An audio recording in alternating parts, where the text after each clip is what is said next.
रुड़की में BJP OBC मोर्चा राष्ट्रीय कार्यकारिणी की बैठक, सीएम धामी समेत कई बड़े नेता शामिल। 2022 विधानसभा चुनाव को लेकर रणनीति पर मंथन।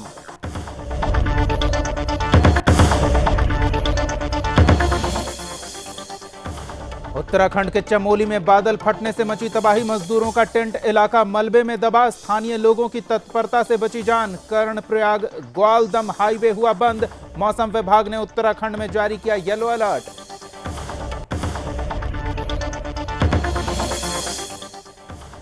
गढ़वाल में नारी सशक्त देश सशक्त थीम पर महिला पुलिसकर्मियों के लिए विशेष ट्रेनिंग का आयोजन। महिला पुलिसकर्मियों को चुनौतियों से निपटने के बताए गए नए तरीके।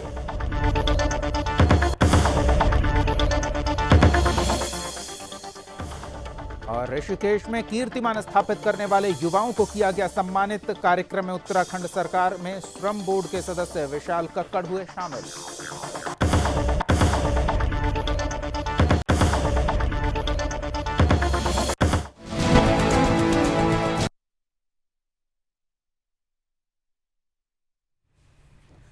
नमस्कार, आप देख रहे हैं सुदर्शन न्यूज और आपके साथ मैं हूं दीपक कुमार।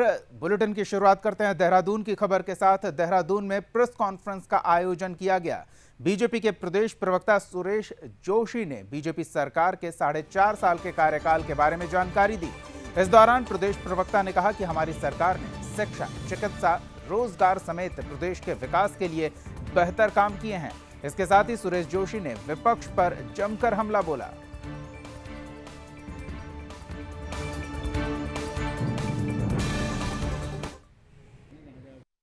देखिए, भारतीय जनता पार्टी की सरकार ने 5 वर्ष की सरकार ने अपने हर वायदे को पूरा करने का भरसक प्रयास किया है।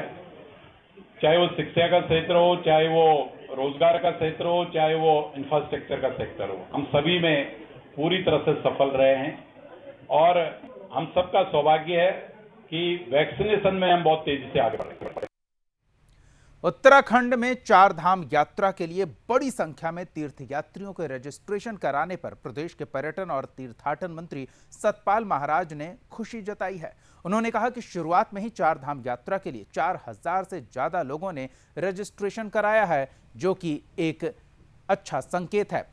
पर्यटन मंत्री सतपाल महाराज ने कहा कि 4 धाम यात्रा के लिए लोग इसलिए आना चाहते हैं क्योंकि कोरोना काल में लोग अपने घरों में बंद महसूस कर रहे थे। सरकार की ओर से जारी एसओपी में बद्रीनाथ धाम में 1000, केदारनाथ धाम में 800, गंगोत्री धाम में 600 और यमुनोत्री धाम में 400 लोगों को एक दिन में यात्रा करने की अनुमति दी गई है।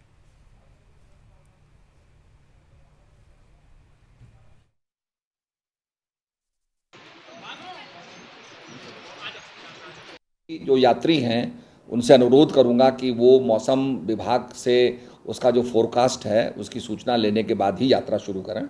और हमने जगह जगह हमारे एससी और हमारे जो चीफ हैं हर ज़िले के अंदर वो पहुंच गए हैं, सब जगह तैनात हो गए हैं। और इस समय हमने जो हमारे गड्ढे हैं उनको भरने का भी हमने अभियान चलाया है कि जगह जगह जो हैं पॉट होल्स को भरे जाएँ, तो उसका भी वहाँ अभियान चल रहा है हमारा।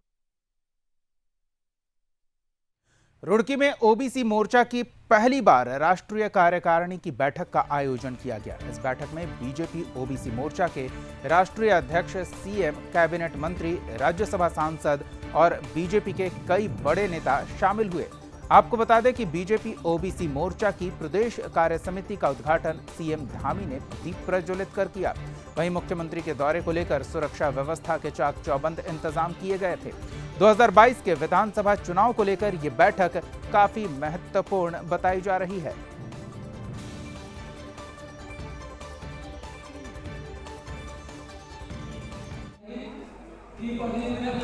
इससे आए हुए हमारे ओबीसी मोर्चा के सभी पदाधिकारीगण और उनके बीच में हमारा संगठन का कार्यक्रम था और उस कार्यक्रम में भाग लिया है। जो हमारी जो योजनाएं हैं उनकी जानकारी दी है और सभी कार्यकर्ताओं का आह्वान किया है कि सभी कार्यकर्ता लोग जो है लगे ही हैं और जो उससे लगे। सर, भगवानपुर में रोड शो है, क्या क्या कार्यक्रम रहेगा? वो हमारी जन आशीर्वाद रैली है और उस रैली के माध्यम से हम सभी लोगों का आशीर्वाद लेने के लिए जगह जगह जा रहे हैं और उसी क्रम में आज भगवानपुर भी है। उत्तराखंड में मुख्यमंत्री आवास पर कार्यक्रम का आयोजन किया गया। इस दौरान सीएम धामी ने नाबार्ड की तरफ से वित्त पोषित उत्तराखंड ग्रामीण बैंक के एटीएम युक्त 5 वित्तीय साक्षरता वाहनों को हरी झंडी दिखाकर रवाना किया। साथ ही उन्होंने ग्रामीण बैंक के 9वां वार्षिक प्रतिवेदन का विमोचन भी किया। इस दौरान सीएम धामी ने कहा कि पीएम मोदी के वित्तीय समावेश और डिजिटल इंडिया मिशन को ज्यादा सुदृढ़ बनाने की दिशा में सराहनीय प्रयास किया जा रहा है। इन वाहनों का उपयोग राज्य की आम जनता वित्तीय साक्षर बनने के साथ ही एटीएम के माध्यम से लेन देन कर डिजिटलीकरण को और बढ़ावा देने में किया जाएगा।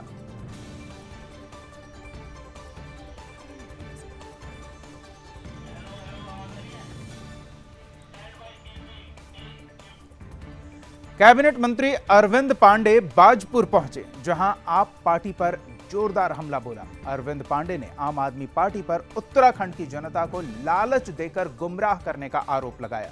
बता दें कि उत्तराखंड में विधानसभा चुनाव के नजदीक आते ही सभी पार्टियों ने चुनावी घोषणाएं करनी शुरू कर दी है। साथ ही उन्होंने कहा कि प्रदेश की जनता मेहनत मजदूरी करके अपने परिवार का पालन पोषण करती है। साथ ही अरविंद पांडे ने कहा कि उत्तराखंड की जनता किसी भी राजनीतिक प्रलोभन में नहीं आने वाली।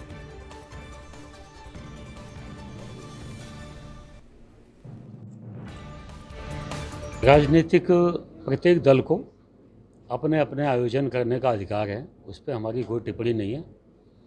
लेकिन निश्चित ही इस प्रकार की जो घोषणाएं हैं, यह चुनावी घोषणाएं हैं, राजनीतिक घोषणाएं हैं और ये दिखावे की घोषणाएं हैं। उत्तराखंड की जनता मेहनत कश जनता है।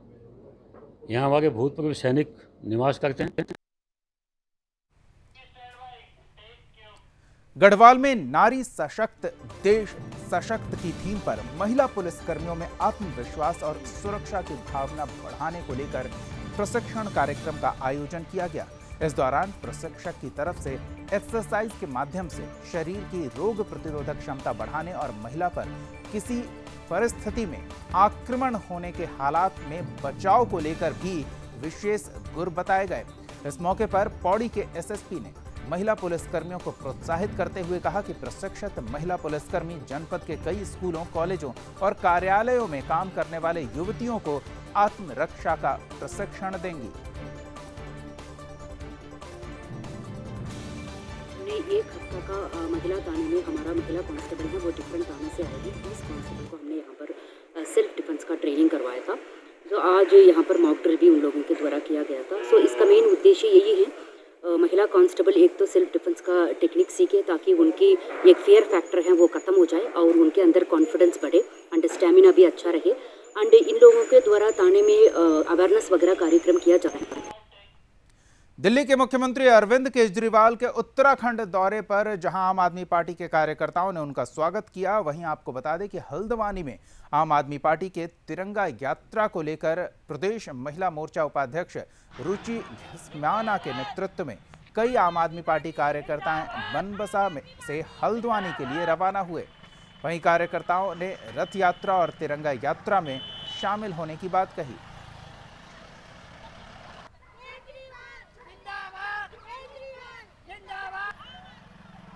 जी, ये जानकारी मिली कि आज हमारे माननीय मुख्यमंत्री दिल्ली के केजरीवाल जी आ रहे हैं, अरविंद केजरीवाल जी, और वो उत्तराखंड के, जैसा कि उन्होंने विचार बनाया है कि अब उत्तराखंड में आम आदमी पार्टी की सरकार होनी है और ये जनता का भी रुझान इसमें बहुत दिख रहा है और उन्होंने कई घोषणाएं की हैं अभी जनता के हित में। और आज भी वो आ रहे हैं तो वो अपनी एक नई घोषणा लेकर के आ रहे हैं। जब हम लोग वहाँ पहुँचेंगे तो एक तो वहाँ पे हमारी रथ यात्रा शुरू होगी और एक तिरंगा रथ यात्रा, और दूसरा उसके साथ कई घोषणाएँ वो करेंगे। मसूरी में आम आदमी पार्टी के प्रदेश प्रवक्ता नवीन पिरसाली ने पत्रकार वार्ता की और इस दौरान प्रदेश प्रवक्ता ने कहा कि उच्चतम न्यायालय की तरफ से 4 धाम की यात्रा को खोलने की अनुमति दे दी गई है, लेकिन राज्य सरकार 4 धाम यात्रा के लिए तैयार ही नहीं है। इसी कड़ी में नवीन पिरसाली ने बीजेपी पर निशाना साधा। उन्होंने कहा कि सरकार की तरफ से 4 धाम यात्रा को लेकर पहले से तैयारी नहीं की गई। साथ ही उन्होंने कहा कि 25% प्रदेश का पर्यटन उद्योग में जीडीपी 4 धाम से ही आता है।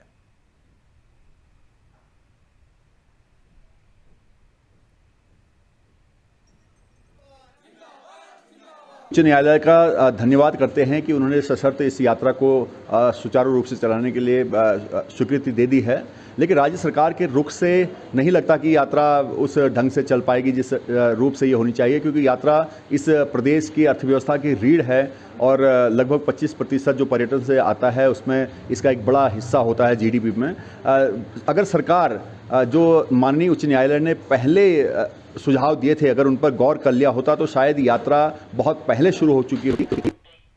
मसूरी में पर्यटन के आने जाने में किसी प्रकार की कोई पाबंदी नहीं लगाई गई है। बता दें कि पिछले दिनों सोशल मीडिया पर मसूरी में वीकेंड पर ही पर्यटकों के आने की अनुमति को देखा गया था और पाबंदी की आशंका जताई जा रही थी, लेकिन मसूरी के एसडीएम मनीष कुमार ने पत्र जारी करते हुए स्पष्ट किया कि मसूरी में किसी भी पर्यटक के आने जाने पर कोई रोक नहीं लगाई गई है।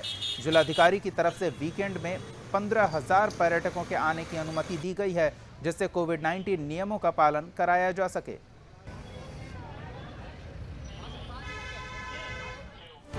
दिल्ली के मुख्यमंत्री अरविंद केजरीवाल हल्द्वानी पहुंचे, जहां आम आदमी पार्टी कार्यकर्ताओं ने उनका जोरदार स्वागत किया। इस दौरान आम आदमी पार्टी की तरफ से तिरंगा यात्रा भी निकाली गई, जिसमें पार्टी कार्यकर्ताओं के हाथों में तिरंगा के अलावा वंदे मातरम के नारों से हल्द्वानी शहर गूंज उठा। वहीं तिरंगा यात्रा में अरविंद केजरीवाल ने लोगों का अभिनंदन किया। रैली में सीएम केजरीवाल ने बीजेपी और कांग्रेस पर जमकर निशाना साधा।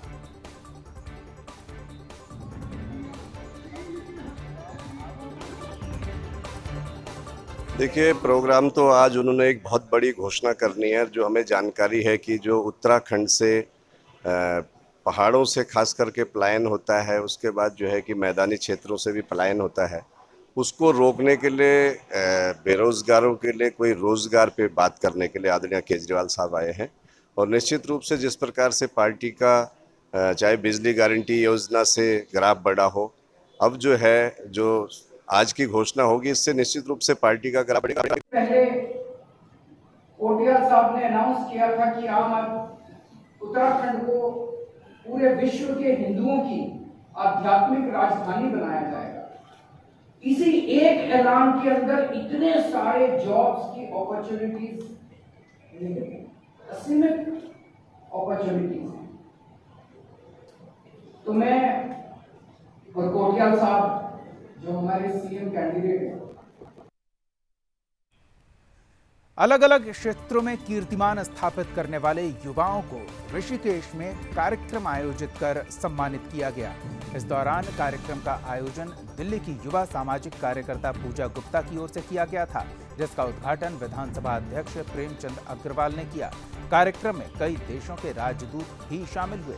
अवार्ड पाने वालों में उत्तराखंड सरकार में श्रम बोर्ड के सदस्य विशाल कक्कड़ भी शामिल रहे, जिनको खेल, शिक्षा, व्यापार, एंटरटेनमेंट, हेल्थ और सोशल वर्क के क्षेत्र में अच्छा काम किए जाने को लेकर सम्मानित किया गया।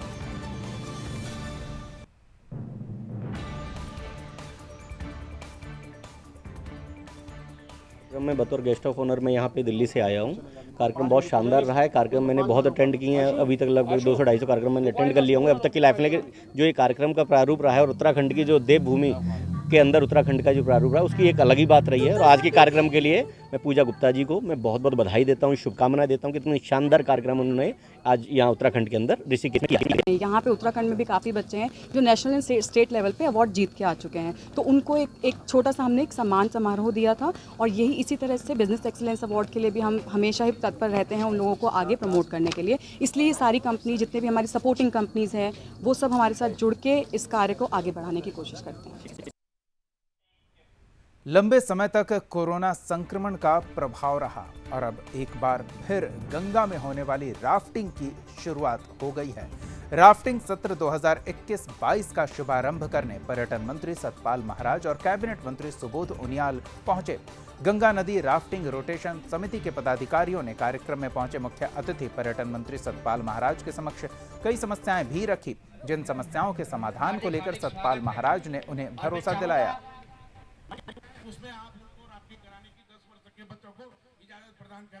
में हजारों लोगों के रोजगार का साधन राफ्टिंग है और इससे न केवल राफ्टिंग इंडस्ट्री जुड़ी है बल्कि होटल इंडस्ट्री भी इससे जुड़ी हुई है। क्योंकि जहाँ तक चार धाम यात्रा है, चार धाम यात्रा का यात्री और जो एडवेंचरस टूरिज्म पे जो यात्री है, दोनों में बड़ा अंतर है। चार धाम में जहाँ एवरेज एज 60 से ऊपर है, वहाँ इसमें यंगस्टर्स होते हैं और ये यंगस्टर पैसा भी खर्च करते हैं। इसका शुभारंभ हो रहा है, पूरी तैयारियां हमारी हैं। जो इनकी मांगे हैं उन पर हम निश्चित रूप में विचार करेंगे और इसको आगे बढ़ाना है और हमने काफ़ी इनको सहायता दी है और आगे भी देते रहेंगे। तो मैं समझता हूं कि ये बहुत इम्पॉर्टेंट फीचर है। रिवर राफ्टिंग बहुत इम्पॉर्टेंट है, दुनिया के कई देशों में होती है और ये सेफ होनी चाहिए, सुरक्षित होनी चाहिए। ऋषिकेश में आईडीपीएल कृष्णानगर कॉलोनी के लोगों को बेघर होने का डर सता रहा है। क्षेत्र के लोग बेघर होने का जिम्मेदार किसी और को नहीं बल्कि स्थानीय विधायक को ठहरा रहे हैं। क्षेत्रीय लोगों का आरोप है कि विधायक क्षेत्र के लोगों की समस्या का समाधान होने नहीं दे रहे। यहां तक कि क्षेत्रीय जनता ने विधायक के खिलाफ मोर्चा खोलते हुए आगामी चुनाव का बहिष्कार करने का ऐलान भी कर दिया है।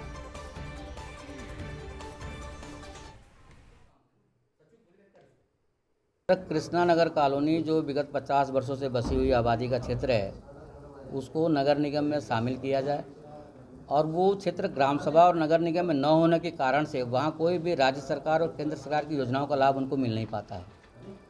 आपको मैं बताऊँ, प्रधानमंत्री की बहुत बड़ी योजना थी, शौचालय योजना नहीं लागू हुई, उज्ज्वला योजना नहीं लागू हुई, जबकि भारतीय जनता पार्टी के विधायक हैं।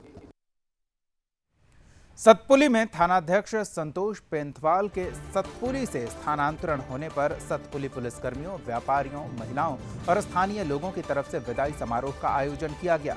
विदाई समारोह के मौके पर सतपुली थानाध्यक्ष को सतपुली में किए गए सराहनीय कार्यों के लिए सम्मानित किया गया। इस दौरान स्थानीय लोगों ने कहा कि सतपुली थानाध्यक्ष ने सतपुली में रहकर जहां एक ओर प्रशासनिक कामों को बखूबी निभाया, वहीं सामाजिक कार्यों में भी बढ़ चढ़कर उनकी भागीदारी रहती थी।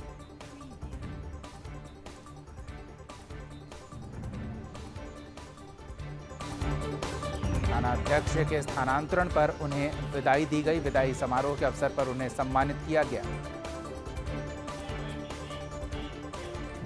नई टिहरी में पहाड़ी फिल्म के बैनर तले बन रही उत्तराखंड की फिल्म पहाड़ी रतन अमर शहीद श्रीदेव सुमन की शूटिंग उनके पैतृक गांव जौल में समाप्त हुई।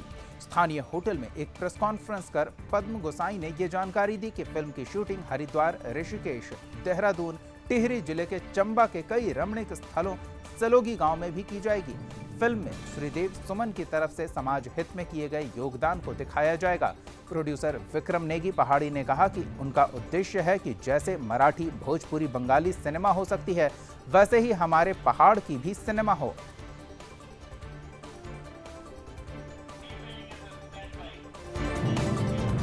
उत्तराखंड के चमोली जिले में बादल फटने से भारी तबाही मच गई। इस दौरान नारायण बगड़ में सड़क संगठन के मजदूरों के करीब 15 टेंट मलबे में दब गए।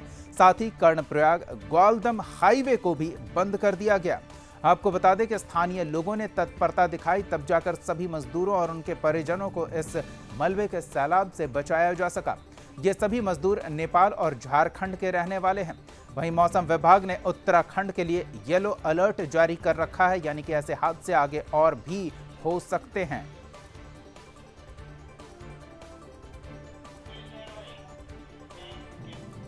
उत्तरकाशी में जमीन दिलाने के नाम पर और मुनाफा कमाने को लेकर झांसा देकर करोड़ों की धोखाधड़ी करने वाले 2 आरोपियों को पुलिस ने दिल्ली से गिरफ्तार किया है। बता दें कि ये दोनों आरोपी की तरफ से एक निजी कंपनी के मालिक को धोखाधड़ी कर 27,50,000 रुपए की ठगी की घटना को अंजाम दिया गया था।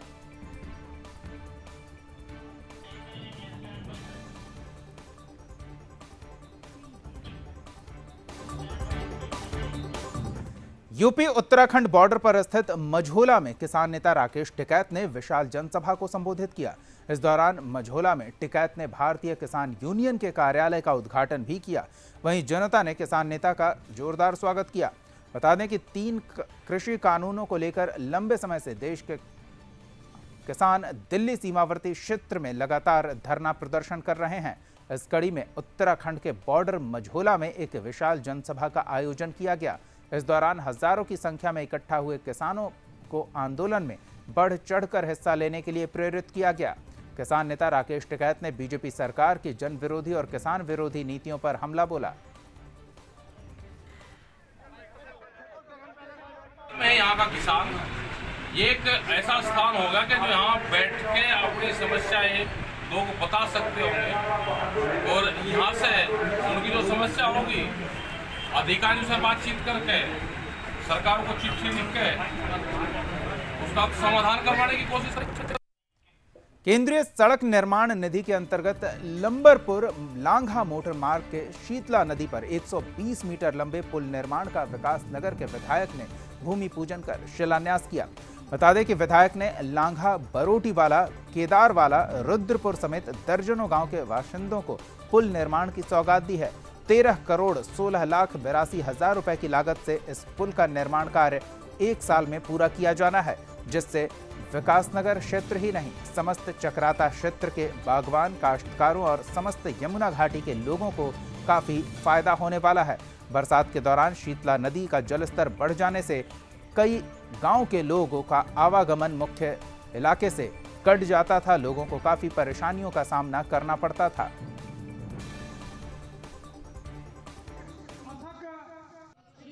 गंभीर समस्या थी इस क्षेत्र की, और जैसा मैंने कहा इसको आइसोलेटेड तरीके से देखने की जरूरत नहीं कि केवल एक पुल बन रहा है। इससे पूरा आर्थिकी यहाँ का जुड़ा हुआ था, यहाँ से जनजीवन पूरी तरीके से कट हो जाता था, और यहाँ पे पूरे विकास की एक रणनीति है जिसका पार्टी है, जैसा मैंने कहा, और पुलों की एक श्रृंखला का निर्माण हम कराने जा रहे हैं इस बीच।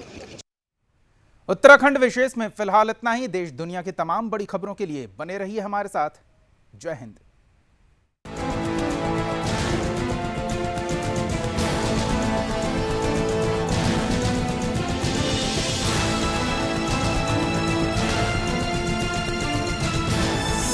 आप देख रहे हैं सुदर्शन न्यूज।